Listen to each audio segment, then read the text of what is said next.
So, if you wrote a screenplay and you want to direct it, then you need to find a producer who is willing to help you set it up and get it financed and get it cast.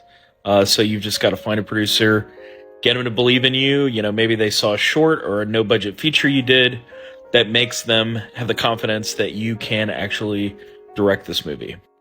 Because that producer is really going to be going out on a limb to try to get the project made. And they're going to be leveraging their relationships to get the movie cast, to talk an investor into financing your movie. You know, they really have a lot of work cut out for them as someone who's never had a screenplay produced and has never directed, you know, a movie that's gotten distribution.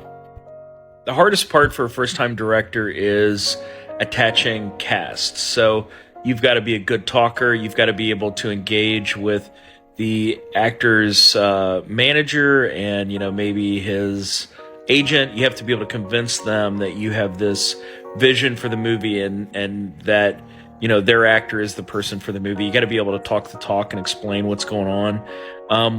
If and when you do get an opportunity to talk to the actor, you have to be able to sell them on the character that they're playing and why it's going to be a great role for them. You know, you have to be able to talk the talk. And it's not all sales. You can't all hand wave your face. Like some actors that have been doing it for a long time and have a lot of sales value are really good, and they can tell when you're a bullshitter and when you truly understand story and are going to be going on a real creative journey with them as they make this movie.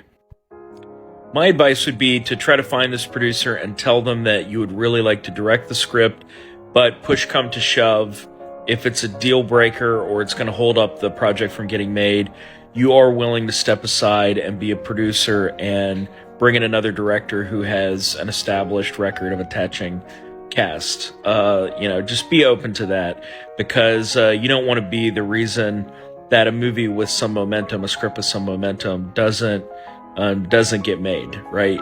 You want to be on board for it getting made, whether or not you're the one that ultimately ends up as a director. And this happens all the time. I mean, you see whatever, Guillermo del Toro attaches himself to something, helps develop it, does whatever, and then ends up stepping back and producing it, and somebody else comes in and directs it. It happens all the time. So just be open to that and be willing to go on the ride as far as the producer will take you, so that you can learn as much as you can and incorporate that into the next project you try to set up.